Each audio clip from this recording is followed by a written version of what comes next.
जय हिंद, नमस्कार दोस्तों। स्वागत करता हूं एक बार फिर से वीडियो के साथ डेवलप इंडिया एक्सप्रेस में। दोस्तों, इस नई रेलवे परियोजना के अंतर्गत आज हम बताने वाले हैं आपको दरभंगा से मुजफ्फरपुर के बीच जो नई रेलवे लाइन परियोजना है, इसके बारे में संपूर्ण जानकारी हम आपको देंगे। यह जो रेलवे लाइन है किस स्थिति में मौजूद है, कब से बनना स्टार्ट होगा, ये सारी बातें करेंगे। इससे पहले तक आपने चैनल को सब्सक्राइब नहीं किया है तो कर लीजिएगा और साथ ही नोटिफिकेशन बेल को जरूर सही ऑल कर लीजिएगा। तो सबसे पहले हम बात कर लेते हैं दरभंगा से मुजफ्फरपुर की। तो यहाँ पर दरभंगा से मुजफ्फरपुर के बीच जो नई रेलवे लाइन परियोजना है, इसकी स्वीकृति 1905 में अंग्रेज़ों के शासनकाल में ही मिल गया था। यह सुनकर आप आश्चर्य जरूर होंगे, लेकिन हाँ, दरभंगा से मुजफ्फरपुर के बीच 1905 में ही इसकी स्वीकृति मिल चुकी थी। लेकिन इसके बावजूद लोग इसको भूलते रहे और इस पर ध्यान नहीं देने के कारण यह रेलवे लाइन फिर से 2008 में शिलान्यास का आधारशिला रखते हैं।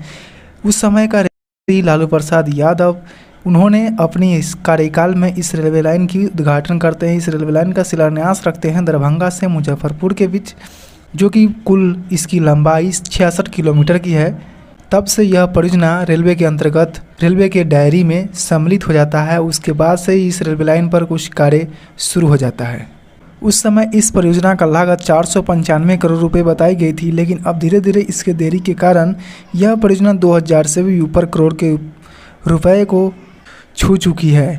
आपको बता दें कि इस साल की जो बजट थी उसमें इस रेल लाइन के लिए 20 करोड़ रुपए दिए गए थे और इसी के साथ इसका सर्वे का काम जो है कि शुरू हो चुका है। हालांकि सिर्फ इस 20 करोड़ में सर्वे ही किया जा सकता है, तो रेलवे द्वारा सर्वे का काम मजबूती से किया जा रहा है। इस सर्वे की जिम्मेवारी रुड़की की एक निजी एजेंसी को दी गई है और उनके द्वारा इस सर्वे का काम पूरा किया जाएगा। हर साल प्रत्येक वर्ष इसको 1,000 देकर के इस पर कागजी प्रक्रिया ही चल रहा था। 2012 हो, 13 हो, 15 हो, 16 हो, इन सब में अब 1,000 रुपये, कभी 10 लाख, कभी 1,000 रुपये देकर ही इसको ज़िंदा रखा गया था।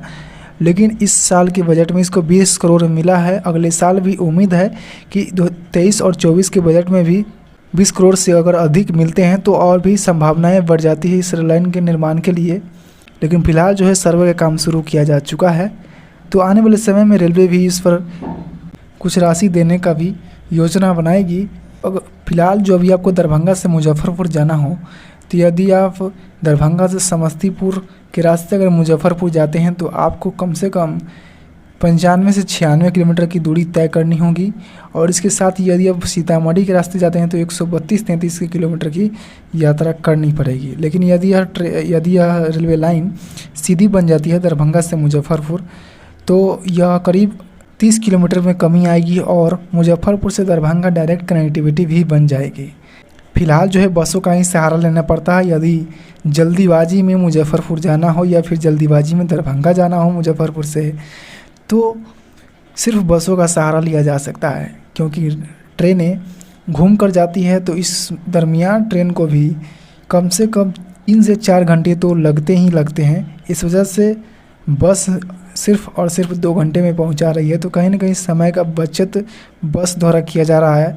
तो इन सब चीज़ों से छुटकारा अगर मिल जाएगा यदि यह दरभंगा से मुजफ्फरपुर नई रेलवे लाइन परियोजना बन जाता है। तो इस रेलवे लाइन को किन किन गाँवों से होकर गुजरना है अभी सर्वे के बाद से पता चल जाएगा। तो सर्वे होने का इंतज़ार करना पड़ेगा अभी हम लोगों को। फिर भी यदि आपको पुराने सर्वे के मुताबिक अगर बता दिया जाए तो मुजफ्फरपुर की ओर से नारायणपुर, आनंद व सिलौट स्टेशन के बाद से यह रेलवे लाइन निकलेगी, जिसके बाद सकरा प्रखंड के विद्याझाप, बंदरा प्रखंड के घोसरामा के बाद दरभंगा जिले के चंदौना, माधोपुर, पतौर और डिहलाही स्टेशन होते हुए निर्माण कार्य लहरियासराय रेलवे स्टेशन में सम्मिलित हो जाएगी, यानी कि लहरियासराय में मिल जाएगी, उसके बाद दरभंगा यह जाएगी। तो मुजफ्फरपुर के सिलौट स्टेशन से दरभंगा के लहरियासराय को यह रेलवे स्टेशन जोड़ेगी, जिसमें 6 नए रेलवे स्टेशन बनाने का प्रस्ताव है, निर्माण स्थल में हो सकता है।